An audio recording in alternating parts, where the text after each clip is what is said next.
आदा कम्म मलिमसो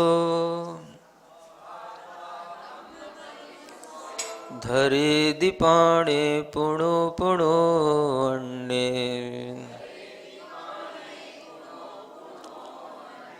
न जहदि जाव ममत्तिम देह पधाणेषु विषयेषु। पढ़े। आदा कम्य मलिमसो धरे दीपाणे पुणो पुणो अन्ने न जहदि जाव ममत्तिम देह पधाणेषु विषयेषु। आदा माने आत्मा, कम्म मलिमसो जो कर्म से मलिमस है यानी मलिन है। धरेदी माने धारण करता है, पाणे माने प्राणों को, पुनः पुनः, पुणो पुणो माने पुनः पुनः, अन्य यानी अन्य अन्य प्राणों को। कर्म से मलिन हुआ आत्मा पुनः पुनः अन्य प्राणों को धारण करता है, अलग अलग अन्य अन्य प्राणों को वह प्राप्त करता है। कब तक करता है इसके लिए भी बताया जाता है कि न जहदी जाव, जाव माने जब तक यह जीव, जहदी माने छोड़ता, न यानी नहीं, नहीं छोड़ता है जब तक यह जीव। क्या नहीं छोड़ता? ममत्तिम यानी ममत्व को। किसमें ममत्व को नहीं छोड़ता? देह पधाणेषु विषयेषु, देह की प्रधानता वाले जितने भी विषय हैं उन विषयों को जब तक यह नहीं छोड़ता या उन विषयों में ममत्व को जब तक नहीं छोड़ता तब तक यह जीव अन्य अन्य प्राणों को धारण करता रहता है।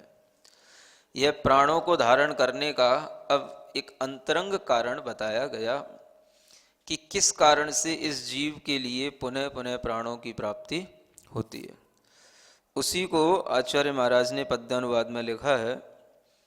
पंचेंद्री के विषय तो विष ही रहे हैं, जो छोड़ते न इनको नित पी रहे हैं।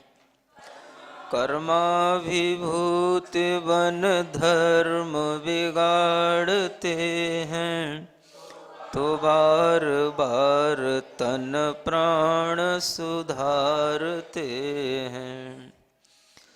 आत्मा में कर्म का बंध होने पर कभी कभी उस आत्मा के लिए अंतरंग के प्राणों का जो वियोग होता है वह सहा नहीं जाता। फिर भी उन प्राणों का वियोग होता है और वह उन प्राणों के वियोग होने पर जो दुखी होता है, जो उसका उन प्राणों के प्रति ममत्व होता है, इसी कारण से उसे पुनः प्राणों की प्राप्ति होती है। क्योंकि यह एक मन का स्वभाव है कि जब तक मन में जो चीज तृष्णा के रूप में रहेगी तब तक मन उसे प्राप्त करने के लिए लालायित रहेगा, और जब तक उसे वह चीज प्राप्त नहीं हो जाएगी तब तक वह पुनः पुनः इसी तरह से प्राण आदि धारण करता रहेगा। हर व्यक्ति के लिए यह जान पाना कठिन होता है कि जो इन प्राणों के रूप में हमारा शरीर है, यह शरीर भी हमारा अपना आत्मा का नहीं है, आत्मा का स्वभाव नहीं है। और इन शरीर के माध्यम से जो आत्मा का जीवन चल रहा है वह वस्तुतः आत्मा की पराश्रितता के कारण से चल रहा है, क्योंकि आत्मा कर्म के पराश्रित होने के कारण से इस शरीर को और इन प्राणों को धारण करता है। इसी बात को यहाँ पर बताया गया है कि सभी संसारी जीवों की आत्मा कम्म मलिमसो, कैसी है? कर्म से मलिमस है। आदा कम्म मलिमसो, यही पद पहले भी एक बार गाथा में आ चुका है कि यह आत्मा कर्म से मलिमस है। इसी कारण से वह पुनः पुनः कर्मों को बंध के रूप में प्राप्त कर लेता है। तो यह जो आत्मा की कर्म के साथ में मलिनता है, ये बड़ी गहरी है, छोटी मोटी नहीं है और ऊपर ऊपर की नहीं है, ये बहुत गहरी है। कुछ लोग इसे बहुत ऊपर ऊपर का समझते हैं कि आत्मा में कर्म का बंध बड़ा ऊपर ऊपर होता है, आत्मा तो भीतर बड़ा शुद्ध रहता है। यह उनकी बहुत बड़ी भूल होती है। आचार्य कुंदकुंद देव के प्रवचन सार को पढ़ करके जब हम समय सार को पढ़ेंगे तब हमारे लिए सही तरीके से ज्ञान की प्राप्ति होगी और हमें सही रास्ता मिलेगा। क्योंकि प्रवचन सार में हमें आधा कम मलिमसु ये बताया जा रहा है और समय सार में बताया जाएगा जाणक भावो दुअहमिक्को, आत्मा केवल एक ज्ञायक भाव वाला है, शुद्ध भाव वाला है। और यहां बार बार कह रहे हैं आधा कम मलिमसु, आत्मा कैसा है, कर्म से मलिन है। तो पहले हमें प्रवचन सार के माध्यम से स्वीकार करना होगा कि आत्मा कर्म से मलिन है। आत्मा के लिए ये 10 प्राणों का धारण करना इन्हीं कर्मों के कारण से हो रहा है और ये कर्म का बंध आत्मा में बिल्कुल एकत्व के साथ होता है। ये हमें पहले भी बताया गया है और अभी भी कहा जा रहा है। कर्म की मलिनता का जब बात आचार्यों के माध्यम से हमें ज्ञात होती है तो यहाँ तक भी ज्ञात होती है कि आचार्य कहते हैं जो एकेंद्रीय आदि जीव हैं, जिन्हें हम निगोद आदि जीव भी कहें, तो ऐसे ये निगोद जीव होते हैं कि इसी कर्म की कलंकता के कारण से अपने उस निगोद वास को छोड़ नहीं पाते।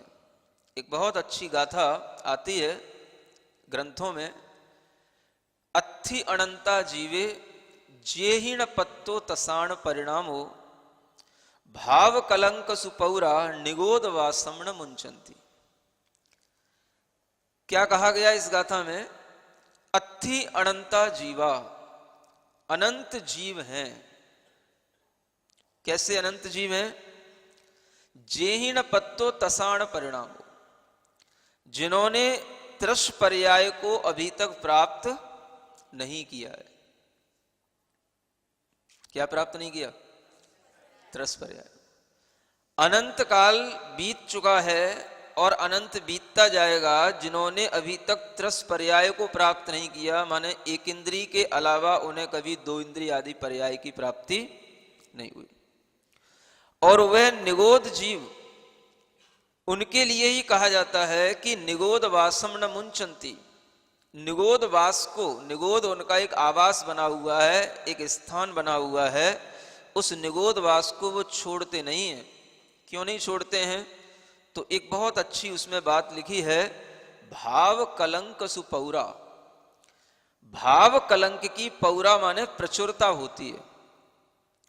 भाव में कलंक इतना ज्यादा प्रचुर मात्रा में लगा हुआ रहता है कि उस भाव कलंक की प्रचुरता के कारण से ही वह कभी भी निगोद वास को छोड़ नहीं पाते। अब ये भाव कलंक की प्रचुरता क्या है? मतलब उनके भावों में कलंकता का मतलब है एक कालिमा, भावों में कलुषता। उस भावों में कलुषता की इतनी प्रचुर मात्रा रहती है, इतनी उसके अंदर उसकी तीव्रता रहती है कि उसी कारण से वे निगोद वास को छोड़ नहीं पाते। कलंक का मतलब ये भी होता है कि जैसे कोई चीज में आपने किसी आकृति को जमा दिया, बना दिया, या बिल्कुल उसी के अंदर पेस्ट कर दिया। जैसे आप लोग अपने हाथों पे टैटू बना लेते हो, वो उसी में मिल जाता है, उसी स्किन मय हो जाता है। वो स्किन को खींचोगे तो टैटू अपने आप खिंच जाएगा। समझ आ रहा है?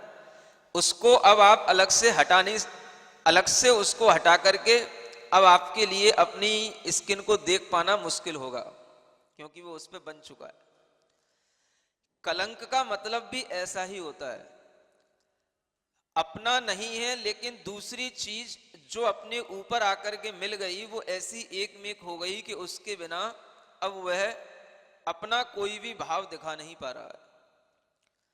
और उसी भाव कलंक की प्रचुरता के कारण से उन निगोद जीवों के अंदर कभी उस निगोद पर्याय को छोड़ने का भाव नहीं आ पाता। ऐसे अनंत जीव हैं जिन्होंने अभी तक त्रस पर्याय प्राप्त नहीं की और आगे भी नहीं करेंगे, ऐसी भी गारंटी है। क्या समझ आ रहा है? कभी नहीं करेंगे ऐसी भी गारंटी है, क्योंकि जब हम आगम पढ़ते हैं तो उसमें जीवों का जो क्लासिफिकेशन है वो बड़ा अद्भुत है, और उसमें भव्य जीवों के लिए भी कैटेगरी बनाई गई है। 3 कैटेगरी है भव्य जीवों के लिए भी, कि भव्य भी 3 प्रकार के होते हैं। एक कहलाते हैं आसन्न भव्य जीव, जिन्हें हम निकट भव्य कहते हैं। आसन्न माने होता है निकट भव्य जीव। दूसरे होते हैं दूर भव्य जीव, और तीसरे होते हैं दूरानु दूर भव्य जीव। अब ये सोचने की बात है कि निकट भव्य जीव तो वो कहलाए जो निकट भव में मोक्ष को प्राप्त होंगे। उन्हें 2, 4, 8 कुछ संख्यात भवों में मोक्ष की प्राप्ति होगी, वो कहलाएंगे निकट भव्य। दूर भव्य वो जीव कहलाएंगे जो अभी तो हाल फिलहाल में मोक्ष को प्राप्त नहीं होंगे, लेकिन एक लंबे टाइम के बाद में कभी ना कभी जिनका मोक्ष होगा। क्योंकि आगे भी तीर्थंकरों की 24यां होती रहेंगी, आगे भी चतुर्थ काल आते रहेंगे, आगे भी जीवों का मोक्ष में गमन करने का पुरुषार्थ बना रहेगा। तो वह करोड़ों करोड़ों वर्ष के बाद भी अगर होगा, कोड़ा कोड़ी सागर के बाद भी होगा, तो भी वह कम से कम भव्य जीव तो है, लेकिन उसे हम आज क्या कहेंगे? दूर भव्य कहेंगे। जैसे आदिनाथ भगवान के समय पर महावीर भगवान का जीव जो मारीची का जीव था, वह उस समय पर भव्य तो था, लेकिन वह आसन्न भव्य नहीं था, वह दूर भव्य के रूप में था। क्योंकि भगवान आदिनाथ के समय पर वह पंचेंद्री पर्याय को प्राप्त करते हुए भी, उनका उपदेश सुनते हुए भी वह मिथ्यात्व की तीव्रता के कारण से विचलित हो गया और अपना संसार बहुत बढ़ा लिया। 24वीं पूरी निकल गई, चतुर्थ काल पूरा निकल गया। क्या समझ आ रहा है? क्योंकि भगवान आदिनाथ तो तृतीय काल के अंत में ही मोक्ष चले गए। चतुर्थ काल प्रारंभ हुआ तो अजितनाथ भगवान से हुआ, और पूरा चतुर्थ काल का पूरा समापन हो गया। बस लास्ट के कुछ वर्ष बचे रह जाते हैं, और मुश्किल से वो 3 वर्ष बचे रह जाते हैं। और उस अंतराल में जो एक कोड़ा कोड़ी सागर का जो काल रहा, कितना? एक कोड़ा कोड़ी सागर का काल, वहां इतना काल व्यतीत करने के बाद में तब वह जो है अंतिम तीर्थंकर के रूप में जाकर के उनका भव्यपना प्रकट हुआ। तो इतना जो दीर्घ काल व्यतीत हुआ, इसी को कहा जाता है दूर भव्य जीव। अब आदिनाथ भगवान से उस समय पर पूछा जाता है ये भव्य जीव है तो कैसा जीव है? तो वह दूर भव्य जीव है। मुक्ति तो हुई, लेकिन बहुत देर से होगी। वो भी बड़ी गनीमत की बात है। गनीमत समझते हो ना? हाँ, कम से कम होगी तो, इतना तो निश्चित है ना। इसी तरीके से ऐसे भव्य जीव जिन्हें कभी भविष्य में मुक्ति की प्राप्ति होगी, जो आज पुरुषार्थ कर रहे हैं, आज थोड़ा सोच रहे हैं, आज थोड़ा समझ रहे हैं, नहीं भी कर पाते हैं तो भीतर से मन में एक भाव बना रहता है कि महाराज सोचते हुए भी कुछ नहीं कर पा रहे हैं, जानते हुए भी कुछ भीतर से राग की कमी, मोह की कमी नहीं हो पा रही है। क्या कारण है? कुछ तो बताओ। तो पहले तो ये श्रद्धान्वी हो जाए कि हाँ, राग हमारे लिए शत्रु है, मोह हमारे लिए संसार का कारण है। हम भले ही उस राग मोह को न छोड़ पाए, लेकिन अगर हमारे मन में श्रद्धा भी आ जाती है कि हे भगवान, ये राग मोह हमसे कब छूटेगा, ये राग मोह हमारी आत्मा के लिए पुनः पुनः प्राणों के धारण करने का कारण बना हुआ है, हम कब बिल्कुल ये व्यवहार रूप, शरीर रूप इन 10 प्राणों से रहित होकर के अपनी आत्मा के स्वतंत्र चैतन्य प्राण के साथ जिएंगे। ऐसा मन में ज्ञान आना और श्रद्धान आना भी बड़ी बात है, इसको कम नहीं समझना। जो लोग थोड़ा सा ज्ञान प्राप्त करके छटपटाने लग जाते हैं कि महाराज क्या करें है, तो ये छटपटाहट भी अच्छी है, लेकिन इसका मतलब ये नहीं समझना कि कुछ छटपटाते रहने से ही कुछ होगा। ये समझना कि ये छटपटाहट इस बात के साथ में बनी रहे कि हमें ऐसा करने के लिए हे भगवान कभी ना कभी मौका मिले, कभी ना कभी हमारे जीवन में अवसर आए और हमारे अंदर भी यह घटित हो। ऐसी अगर मन में छटपटाहट बनी रहती है तो वह छटपटाहट भी अच्छी होती है और उसके ही माध्यम से हमारा श्रद्धान, हमारा ज्ञान और मजबूत होता चला जाता है। तो वह जीव आज भले ही हमारे सामने कुछ न कर पाए, लेकिन हम उसको ये नहीं कह सकते हैं कि दूर भव्य है।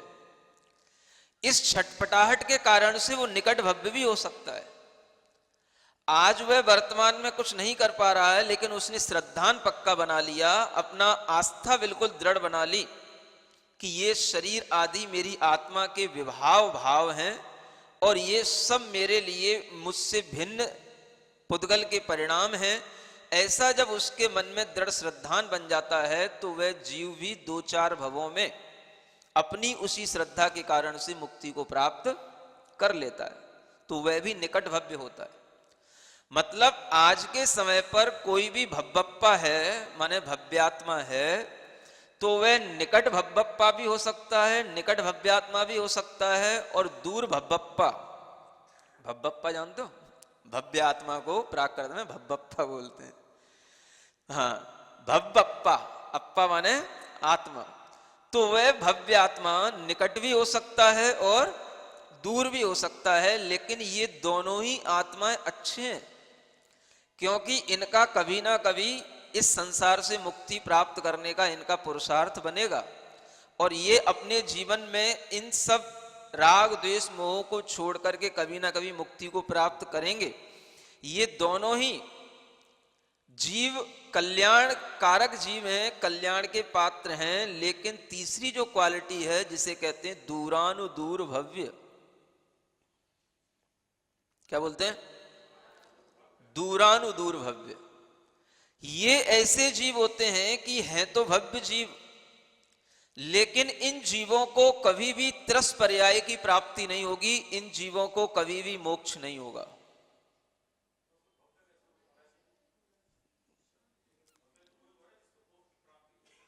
समझने की बात है, सुनो तो अभी। भव्य उसको नहीं कहते जिसको मोक्ष प्राप्त हो सके, भव्य उसको कहते हैं जिसमें मोक्ष प्राप्त करने की शक्ति हो।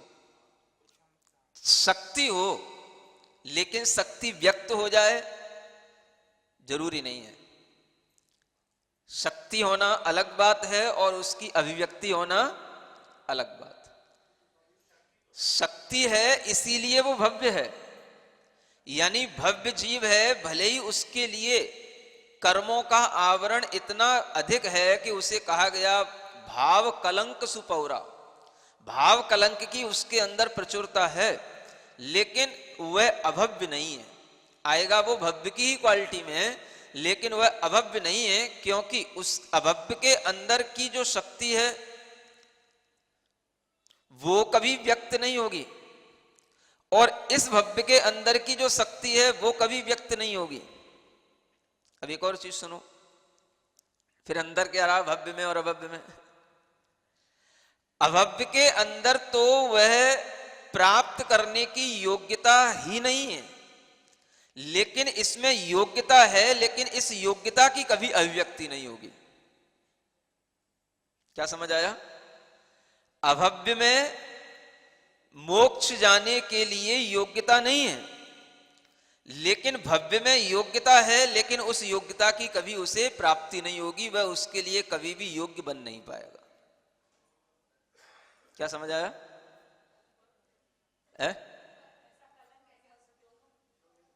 एक दृष्टि से देखा जाए तो ये जो दूरानुदूर भव्य हैं और ये जो अभव्य हैं, इनमें अगर हम तुलना करें तो इन दूरानुदूर भव्यों से ये अभव्य अच्छे हैं। क्या बोल रहा हूं? दूरानुदूर भव्य से अभव्य अच्छे हैं। क्यों अच्छे हैं? क्योंकि दूरानुदूर जो भव्य हैं ये हमेशा एकेंद्रीय पर्याय में ही रहते हैं, इन्हें कभी त्रस पर्याय की प्राप्ति नहीं होती है, लेकिन अभव्य जीव एकेंद्रीय से पंचेंद्रीय भी बन जाता है, मुनि भी बन जाता है, 9वें ग्रहवेग तक के सुख भोग लेता है, लेकिन उसे मोक्ष की प्राप्ति नहीं होती है। क्या समझ आ रहा है? एक तो कभी एक इंद्रिय पर्याय को ही नहीं छोड़ पाएगा, निगोद पर्याय को ही नहीं छोड़ पाएगा, कभी भी उसे त्रस पर्याय की प्राप्ति नहीं होगी। उसका नाम क्या हो गया? दूरानुदूर भव्य। वह अनंत काल से निगोद में था और अनंत काल तक आगे भी निगोद में ही रहेगा।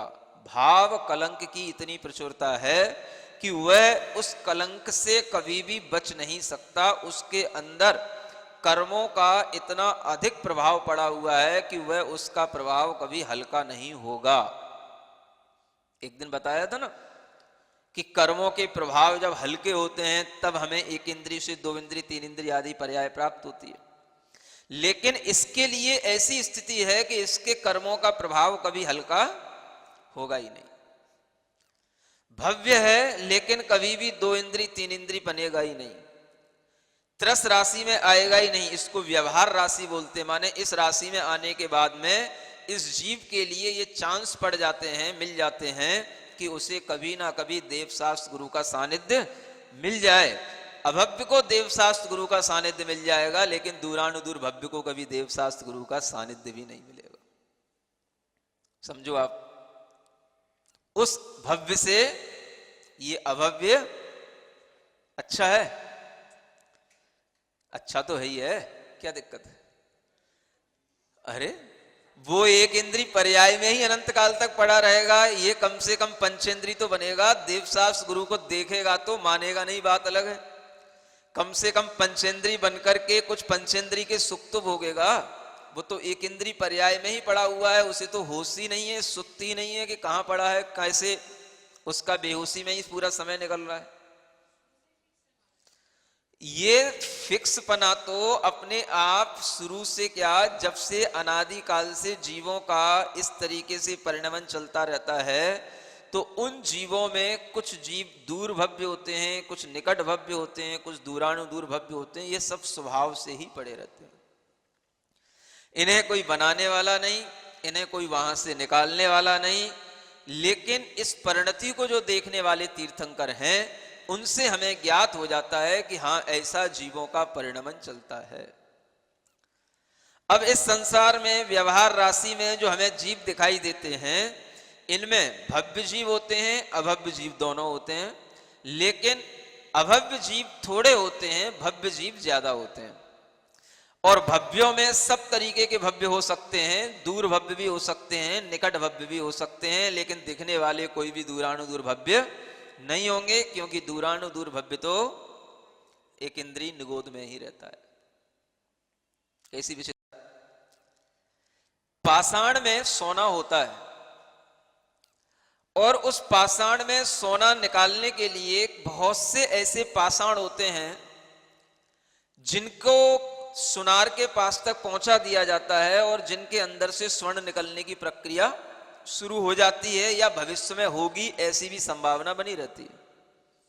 बहुत सी माइंस होती हैं जिनमें ऐसे पाषाण निकलते हैं जिनके अंदर सोना होता है, और वह पाषाण जब निकल आया तो क्या हो गया, इसको समझना कि वो निगोद से निकल करके व्यवहार राशि में आ गया। इसको क्या बोलेंगे हम? हाँ, व्यवहार राशि का मतलब व्यवहार में आ गया, काम के लिए, करने के लिए, उसमें कुछ क्रिया होने के लिए उसका उपयोग होने लगा। व्यवहार का मतलब क्या होता है? आदान प्रदान, लेना देना, ये सब उसके अंदर व्यवहार होने लगा। मान लो वो पत्थर खदान से निकल आया और ऊपर पड़ा है, तो भी पड़ा तो है, कहीं उसके लिए कोई किसी तरीके से उसके ऊपर कपड़ा धो रहा है, या कोई जो है उसको किसी भी तरीके से उसके ऊपर मतलब रोजाना पैर रख करके चल रहा है, उसके ऊपर काई लगी हुई है, कुछ भी हो, लेकिन वो क्या है, खदान से निकल करके आ गया। ये निकल करके आ जाना, यही व्यवहार राशि कहलाती है। कम से कम उसका किसी ना किसी रूप में उपयोग तो होने लगा। तो ऐसे ही जो निगोद पर्याय में रहते हैं, उन निगोद जीवों का उस निगोद पर्याय से निकलना होता है और वह 6 महीने 8 समय में 608 जीव निगोद से निकलते हैं, ऐसा नियम है। ये भी एक नियम है, शाश्वत नियम है। ये समझ आ रहा है? शाश्वत नियम मतलब ये हर समय प्रक्रिया चल रही है। 6 महीने 8 समय में 608 जीव निगोद से बाहर आएंगे, नए जीव आएंगे। समझ आ रहा है? पुराने जीवों में नए जीव। अब आप कहते हो नए जीव कहां से आ गए? तो नए जीव कहीं नए बन नहीं गए हैं, नए उस पर्याय से निकल करके दूसरी पर्याय में आ गए, इसलिए नए हो गए। जीव नए नहीं बन गए, जीव तो हैं ही हैं, पहले से अनंतानंत जीव हैं, लेकिन वह उस निगोद वास से निकल आए। तो जब वो निकल आए तो ये क्या हो गया? ये व्यवहार राशि में आ गए, माने वह पाषाण के अंदर स्वर्ण है, लेकिन अभी वह पाषाण उचित हाथों में पहुंचा नहीं है, उचित जगह पे पहुंचा नहीं है जहां पर उस पाषाण में से स्वर्ण निकाला जा सके। अभी पड़ा है, कहीं खदानों के आसपास पड़ा है। समझ आ रहा है? कहीं लोग जो है उसके ऊपर कुछ भी, है ना, कुछ भी उसका उपयोग कर रहे हैं। तो ये सब अभी उसके लिए चल रहा है, लेकिन है उसके अंदर सोना, अभी उसको कोई देखने जानने वाला नहीं है। समझ आ रहा है? ऐसा मत समझना कि आप लोग जो बैठे हो उतनी भव्य हो, कि सभी भव्य हो, कि दुनिया में इतने ही भव्य हैं, कि जो जैनों में जन्म लिए या जैन धर्म सुन रहे हैं वही भव्य है। ऐसा नहीं है। जीव तो जीव है। किसी भी जन्म पर्याय में जन्म लिया हो, किसी भी जाति में जन्म लिया हो, किसी भी क्षेत्र में, किसी भी देश में जन्म लिया हो, वह भव्य जीव होता है। क्योंकि अभव्यों की संख्या कम है, बहुत से भव्य हैं। चीन में, रूस में, जापान में, ऑस्ट्रेलिया में, सब जगह इन जीवों को क्या सब अभव्य समझते हो? ये भी आपकी अज्ञानता होगी अगर आप इनको अभव्य समझोगे। क्योंकि भव्य जीव सभी हैं, लेकिन ये सब क्या हैं? पड़े हैं ऐसे ही। उस निगोदवास से तो निकल आए, लेकिन अभी वहीं कहीं खदानों में, कहीं दूर नाली नहरों में, नदियों के स्थानों में पड़े हैं, उनका अभी कोई यूज नहीं हो रहा है। समझ आ रहा है? वो अभी इतनी निकटता को प्राप्त नहीं हुए कि उन्हें देव शास्त्र गुरु की निकटता मिल जाए और उन्हें ये जिनवाणी के माध्यम से तत्व का उपदेश सुनने को मिल जाए। इतनी निकटता नहीं मिली उनको, लेकिन है क्या है? सब भव्य जीव है। दूरान दूर नहीं, न दूर कह सकते उनको, भव्य जीव कह सकते हैं। ये भी नहीं कह सकते हैं कि आप पास में बैठे हो तो निकट भव्य हो गए और वो दूर है तो दूर भव्य हो गए। ये भूल में मत रहना। आपका जैनों में जन्म हो गया तो आप निकट भव्य हो गए, और जिनका भी जन्म नहीं हुआ है तो वो दूर भव्य, ऐसा नहीं सोचना। दूर भव्य की अभी हम कोई परिभाषा नहीं बना सकते। परिभाषा तो हमने बना दी, लेकिन ये उनके लिए नहीं कह सकते कि दूर भव्य है। आप तो जिनवाणी सुन रहे हो, ऐसे भी जीव होते हैं जिन्होंने कभी जिनवाणी नहीं सुनी, लेकिन अगर पहली बार भी सुन लेते हैं तो उनके अंदर इतना विश्वास आ जाता है कि उन्हें लगता है कि अब हमारी आंखें खुली कि ये सही चीज है। समझ आ रहा है? ऐसे अनेक विदेशी लोग होते हैं जिन्होंने जब जैन शास्त्र पढ़े, तो जैन शास्त्र पढ़ने के बाद में जब उन्हें जीव अजीब इनकी व्याख्याएं जब उन्हें समझ में आई, तो ऐसा उनके अंदर एक श्रद्धान बन गया कि मेरा अब अगला जन्म हो तो हे भगवान मेरा इसी जैन कुल में ही जन्म हो। ऐसे अनेक विदेशियों का श्रद्धान बन गया। समझ आ रहा है? ये अपने आप में बताती है बात कि हम ये नहीं कह सकते कि दूसरे कहीं जीव जो है वो सब दूर भव्य हैं। भूल में नहीं रहना। जैनों में भी दूर भव्य हो सकते हैं, और जो अभी इस जैन कुल में जन्म नहीं लिए, जिन्होंने शास्त्र नहीं भी सुने, तो भी वह निकट भव्य हो सकते हैं। कोई भी फ्रांस का, जापान का कोई भी व्यक्ति आया और आकर के जो है गुरु महाराज के दर्शन किया, जैसे खजुराहो में आचार्य महाराज के दर्शन किए कई लोगों ने। समझ आ रहा है?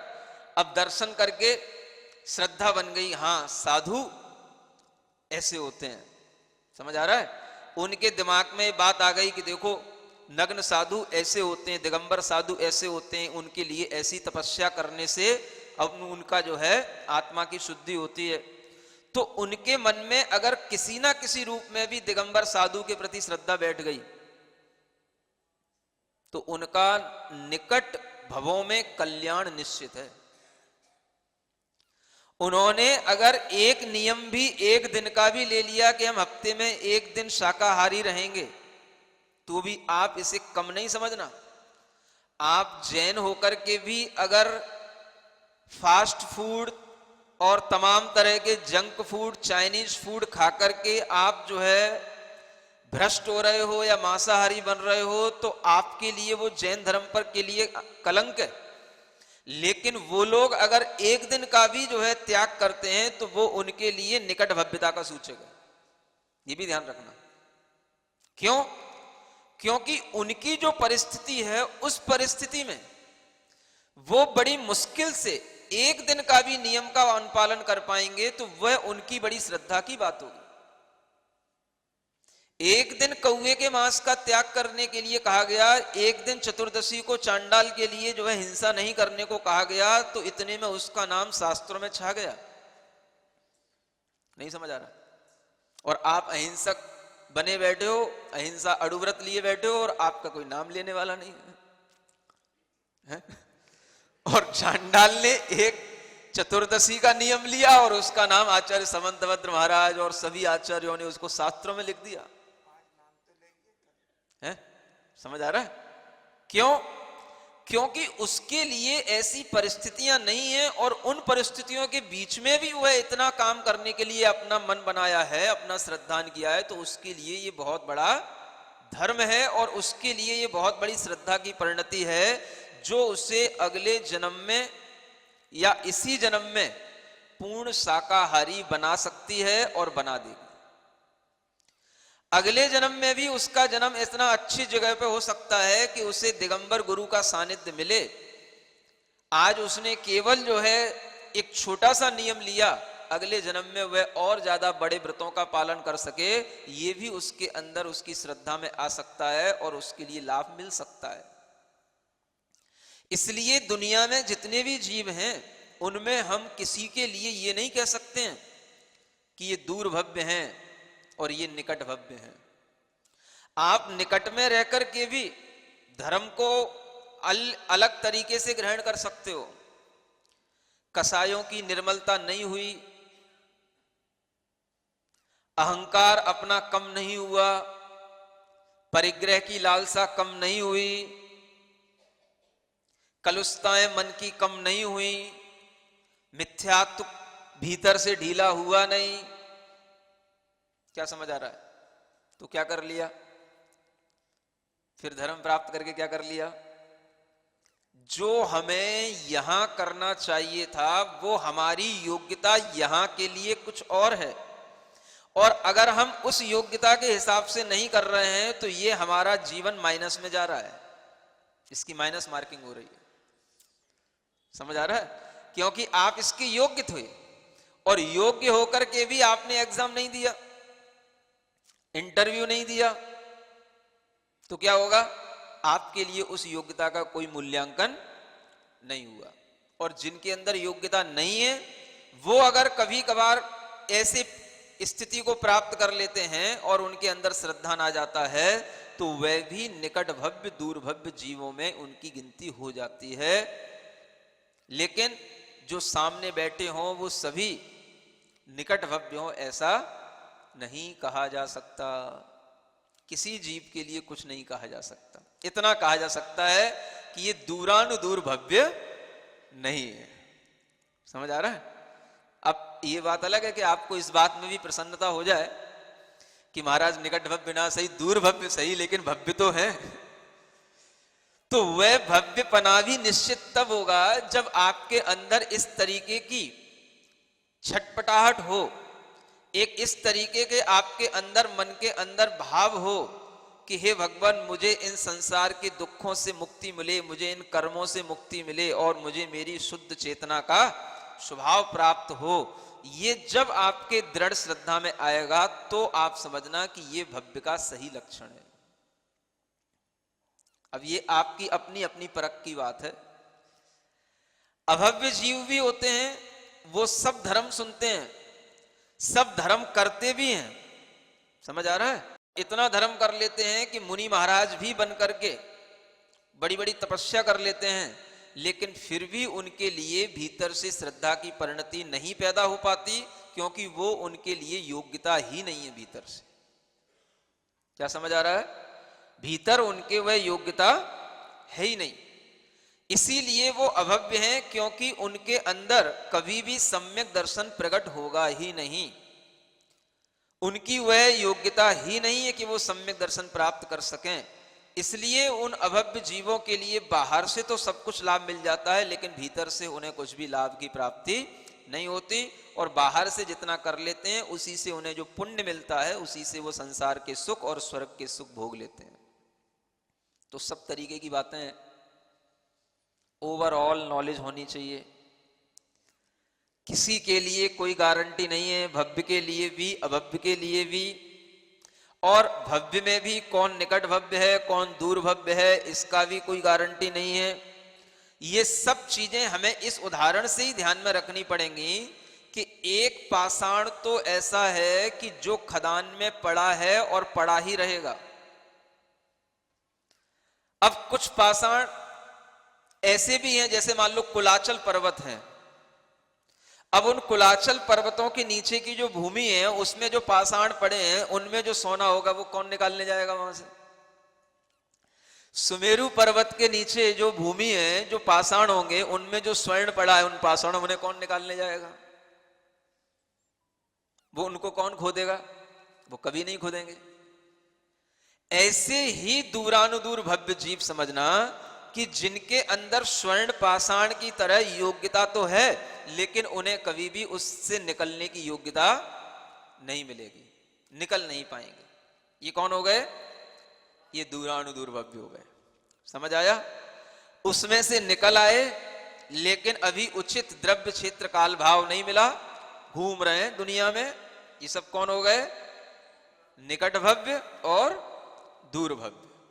अब इन्हीं निकट दूर भव्यों में अपने अंदर ये देखने की बात होती है कि इन्हीं भव्यों में ही बस वह परिणति आएगी कि उन्हें कभी ना कभी ये संयोग मिले, उनके परिणाम बदलें और उन्हें अपनी भव्यता का एहसास हो या उन्हें अपनी भव्यता को प्रकट करने का एक सानिध्य मिले, तो वह प्रकट कर पाए। ये इन्हीं जीवों के अंदर हो पाएगा। अभव्य जीव हैं वो तो ऐसे एक अंध पाषाण होता है, एक कनक पाषाण होता है और एक अंध पाषाण होता है। अंध पाषाण में से कभी स्वर्ण को निकाला नहीं जा सकता है। वो अगर किसी के हाथ में भी दे दिया जाए तो भी उसको कोई कितना भी उसकी प्रोसेस में ले आए, उसमें कभी स्वर्ण उसमें से निकल नहीं सकता। उसका नाम है अंध पाषाण। तो ये होते हैं। इन्हें किसने बनाया? तो ये सब बाय नेचर, इनको बनाने वाला कोई भी नहीं है।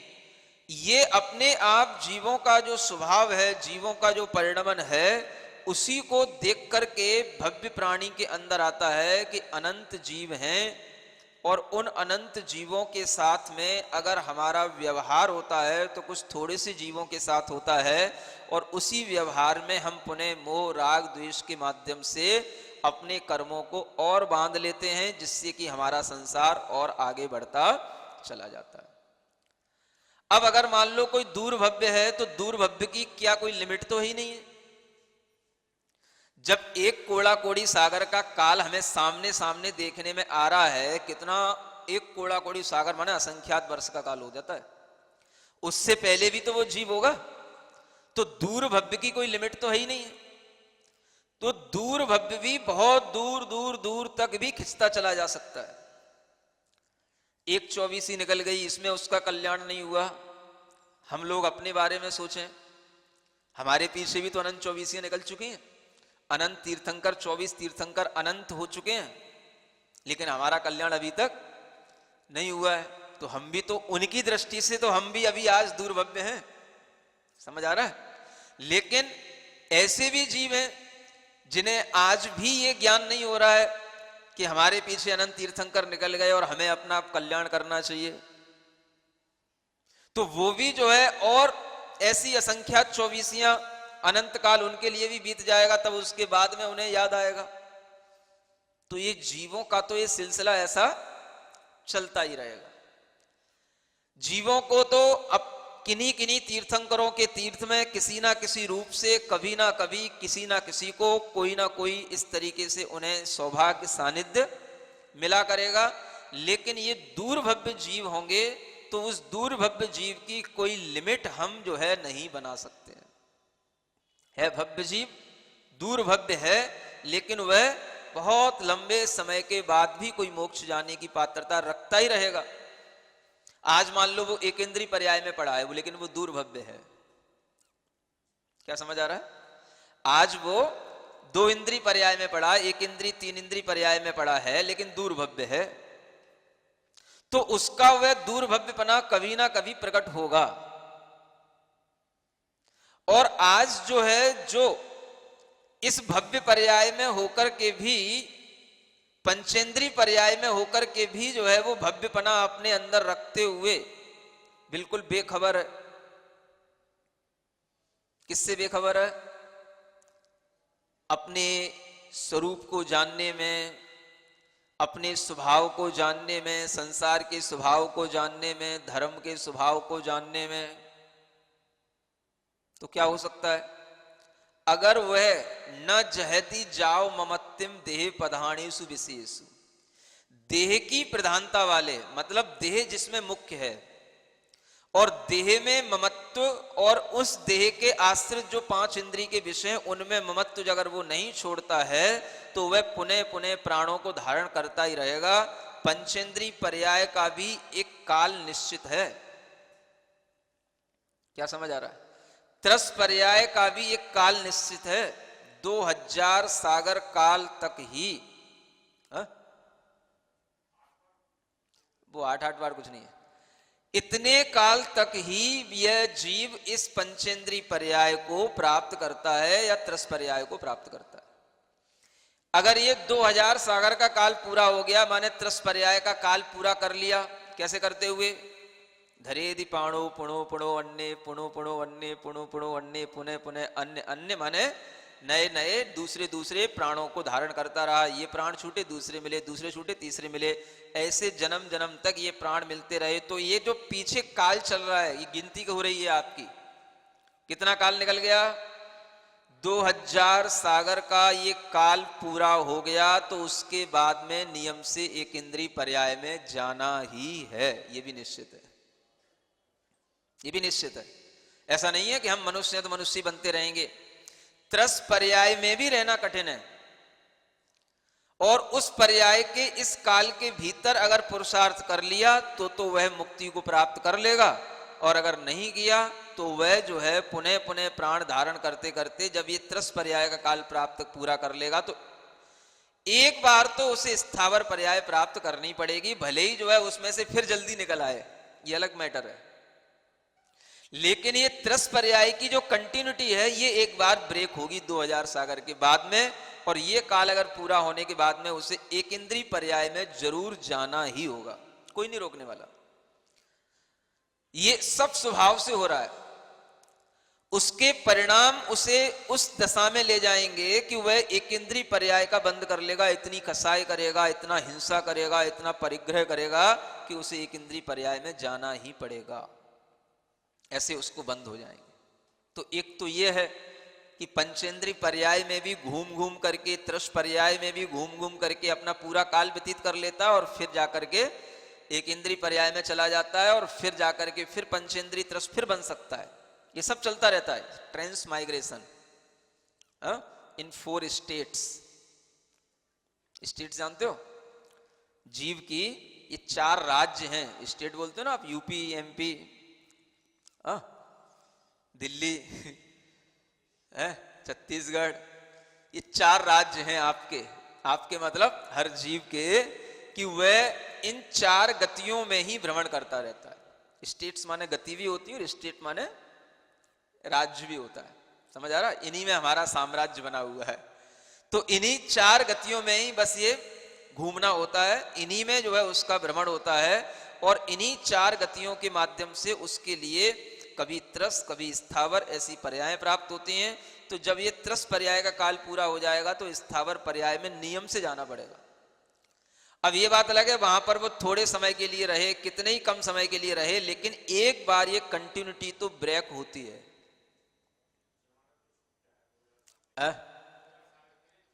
जमानत पे छूट के आए हो 2000 सागर के लिए लेकिन जमानत पे छूटने के बावजूद भी अच्छे काम करोगे, हाँ, तब तो ठीक है, नहीं तो पुनः ऑर्डर आ जाएगा भाई फिर से आ जाओ।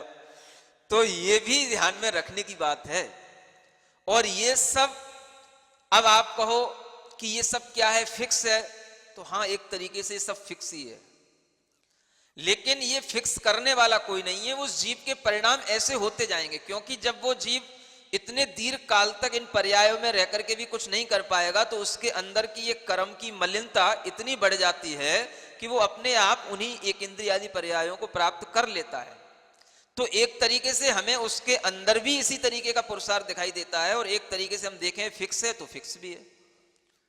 ऐसी बात है कि जैसे किसी से कहा जा रहा है कि भाई दौड़ दौड़, और वो दौड़ रहा है, तो दौड़ते दौड़ते दौड़ते दौड़ते दौड़ते दौड़ते उसे कहीं ना कहीं, तो अगर उसके लिए पीछे से कोई मार रहा है कि भाई दौड़, तुझे रुकना नहीं है, दौड़, तो वो दौड़ ही उसको कहीं ना कहीं पटक देगी ना, कहीं ना कहीं उसको मूर्छित कर देगी, गिरा देगी, उसकी बेहोशी के कारण बन जाएगी। कितना दौड़ेगा,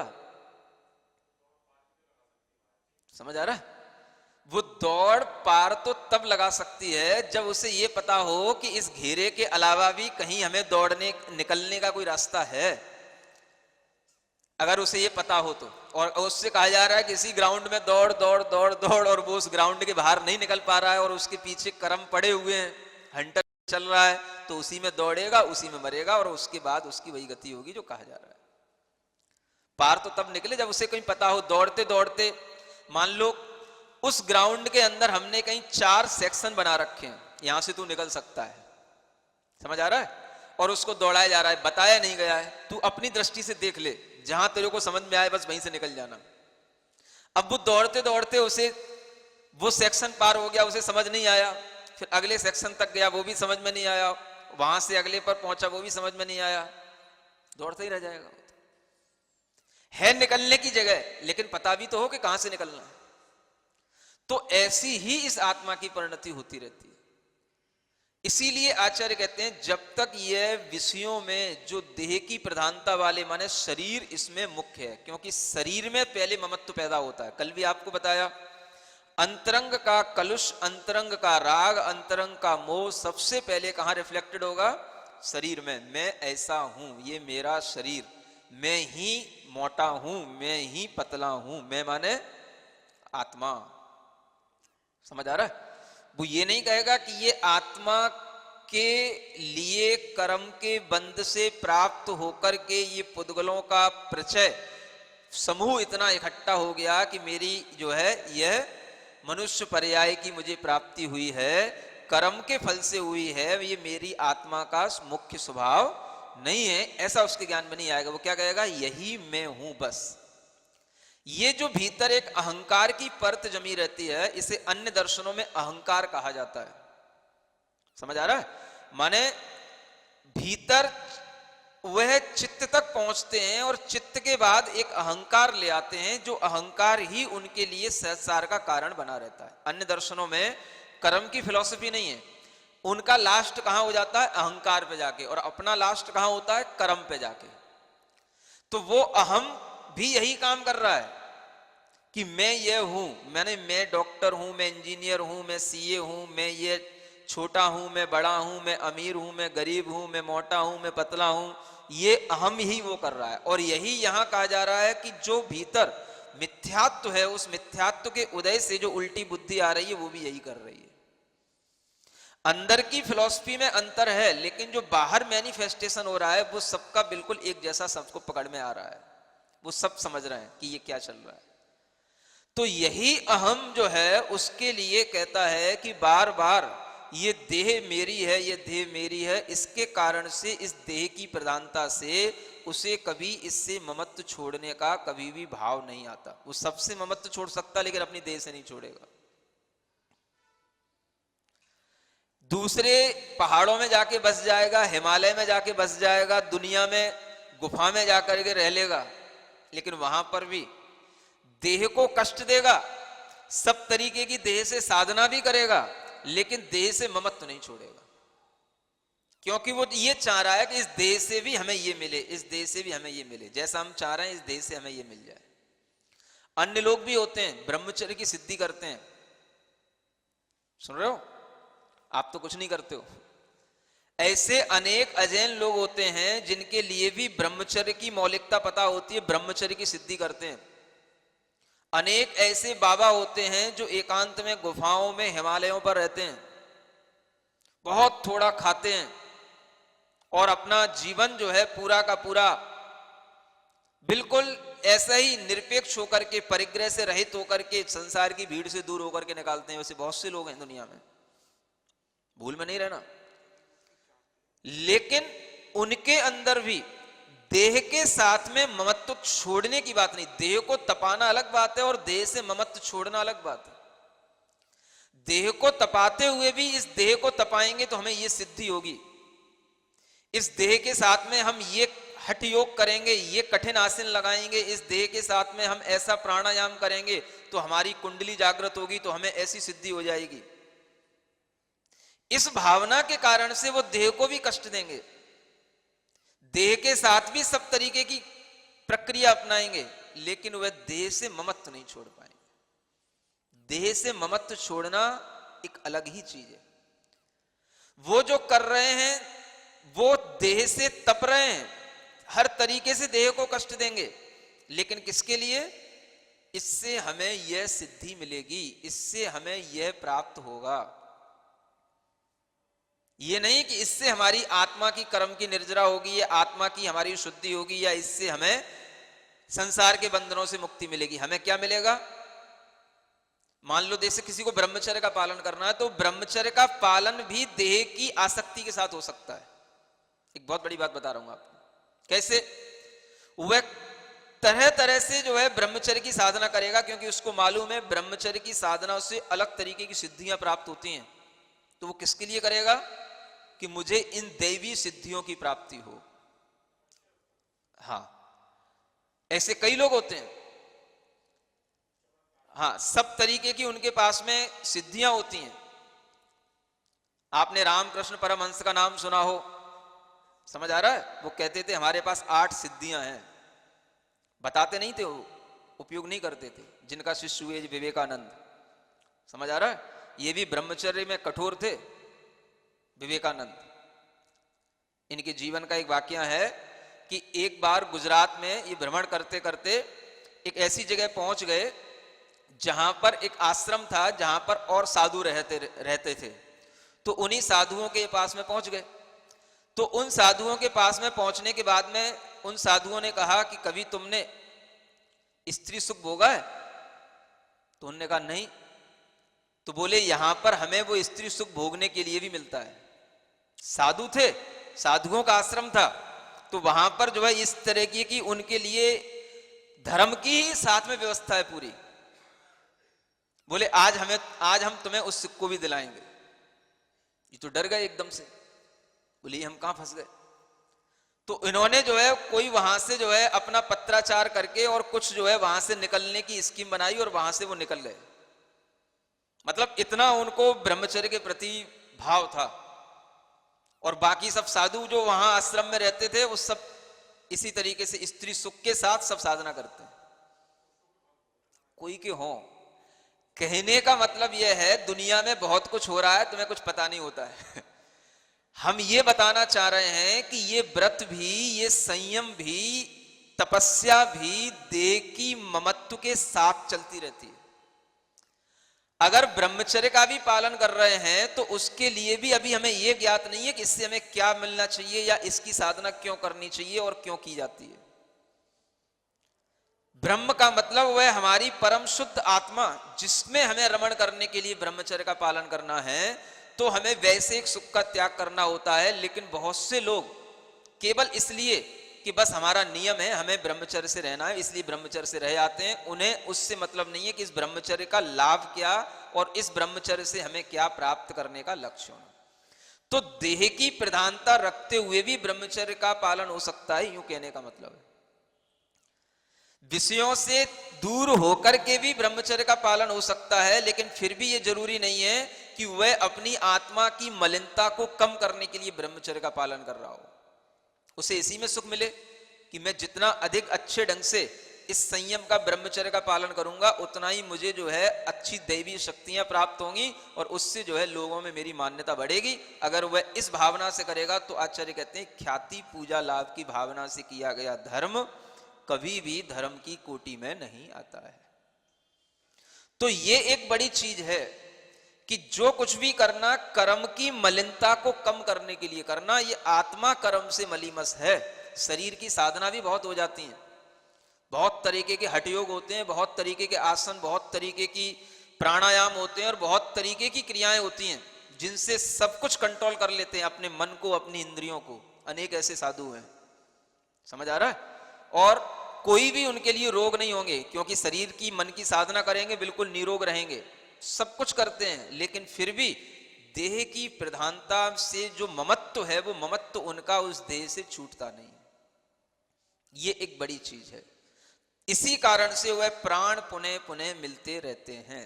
और ममत्व छोड़ने का मतलब है कि अंत में अपने शरीर को भी बिल्कुल साक्षी भाव से देखते देखते छोड़ देना, इसको अपने से पृथक समझ करके अपने प्राणों को इससे बिल्कुल मुक्त कर देना और ये सोच करके कि इससे हमारा कोई राग नहीं, इससे हमारा कोई मोह नहीं, क्योंकि ये हमारा केवल इसी जन्म में मिलने वाला कुछ काल के लिए एक हमें प्राण मिला था, ये प्राण हमने इनको भोग लिया, अब हमें इससे अब कोई ममत्व नहीं। तो ममत्व को छोड़ेगा तो अगले जन्म में उसके लिए ये पुरुषार्थ करने को मिलेगा कि वह फिर उस ममत्व की और कमी करे और कमी करे। तो ऐसी कमी करते करते वह इन प्राणों से रहित होकर के अरिहंत दशा को प्राप्त कर लेता है। और अरिहंत दशा में प्राणों की कमी हो जाती है तो वहां पर केवल 4 प्राण फिर रह जाते हैं। एक इंद्री में 4 प्राण थे, सुन रहे हो? पंचेंद्री तक आए 10 प्राण हो गए, और जब अरिहंत बन गए फिर 4 रह गए। क्यों 4 रह गए? क्योंकि 5 इंद्रियों का काम छूट गया। 5 इंद्री प्राण, इंद्रियां दिखेंगी, इंद्रियां हैं, नाक कान आंख है, लेकिन वो इंद्री उनके अंदर कोई भी काम नहीं कर रही है। इंद्रियों से अतीन्द्रिय हो गए वो, तो इंद्री प्राण 5 रहित हो गए वो। उसी तरीके से मन प्राण से भी रहित हो गए, क्योंकि अब मन में जैसे हम लोग विचार करते हैं, मन को एकाग्र करते हैं, मन से ध्यान करते हैं, वो अब कुछ नहीं करेंगे, मन का कोई काम नहीं लेंगे। मन उनका बिल्कुल उनकी आत्मा में ही बिल्कुल डिजॉल्व हो गया वो। तो बचा क्या? बस 2 बल बचे। वचन बल का प्रयोग करेंगे, बोलेंगे, और काय बल का प्रयोग करेंगे, चलेंगे फिरेंगे। ये 2 बल बचे। आयु बची, जितनी आयु है, और श्वास बहुत मंद गति से, किसी को समझ नहीं आएगी, ऐसी हल्की श्वास चलती रहेगी। ये 4 प्राण उनके बचे रह जाते हैं अरिहंत दशा में। और ये भी 4 प्राण जब आयु समाप्त होगी तो ये चारों प्राण भी छूट जाएंगे, अपने शुद्ध निश्चय चैतन्य प्राण के साथ सिद्ध भगवान बन करके फिर वो अनंत काल तक अपनी शुद्ध दशा में बने रहेंगे। आत्मा कर्म की मलिनता से रहित हो गई। सुन रहे हो कि सो गए हो? अब चाहे सुनो चाहे सो, टाइम तो ही गया है। समझ आ रहा है? लेकिन मैं देख रहा हूं सब बिल्कुल सन्न होकर के सुन रहे हैं। सन्न होकर के सुनने का मतलब सन्नाटा छा जाता है ना।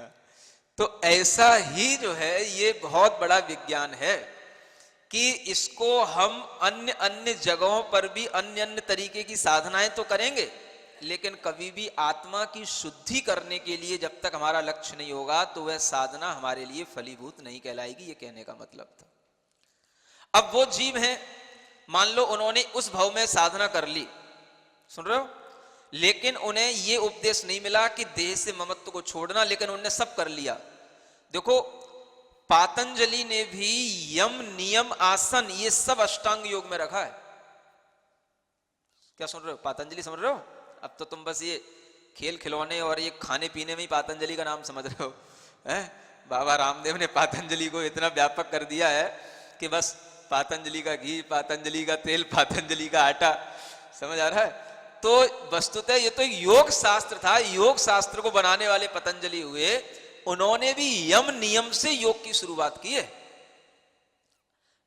प्राणायाम वगैरह, आसन वगैरह तो बाद में, पहले यम नियम। तो यम में उनके लिए भी यही कहा गया, यही वो फॉलो करते हैं, यही अहिंसा, सत्य, अचौर्य, ब्रह्मचर्य और अपरिग्रह, ये सब यम उनके पास भी हैं। तो इन सबका वो साधु उपयोग करते हैं, गुरुकुलों में रहते हैं, दूर हिमालयों में रहते हैं, इन सब नियमों का पालन करते हैं। लेकिन कमी यही रहती है कि आत्मा की शुद्धि के लिए नहीं करते। अब बाबा रामदेव खुद गुरुकुल में पढ़ के आया, हिमालय में, समझ आ रहा है, बहुत बड़ी बड़ी साधनाएं करके आया, लेकिन करके आने के बाद में अब दुनिया में सब सिखाने के चक्कर में पड़ गया और अब करोड़ों का मालिक बन गया।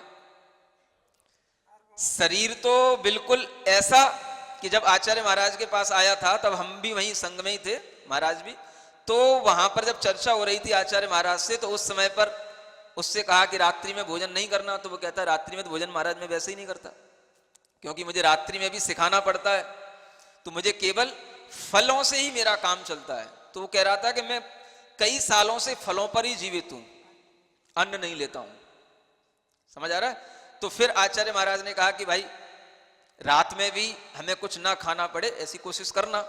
तो वहां पर वो कह के गए कि हाँ हम रात में नहीं खाएंगे, दिन में ही खाएंगे। तो ऐसा करने का मतलब यह है कि अब देखो अन्न नहीं खा रहा है आदमी, समझ आ रहा है, शरीर बिल्कुल अपने कंट्रोल में रखे हुए है, फलों के जूस से काम चला रहा है, सब तरीके की फ्लेक्सिबिलिटी है शरीर के अंदर, हा? सब तरीके के आसन सिद्ध हैं, लेकिन किसके लिए? दुनिया को दिखाने के लिए, ख्याति पूजा लाभ के लिए, समझ आ रहा है।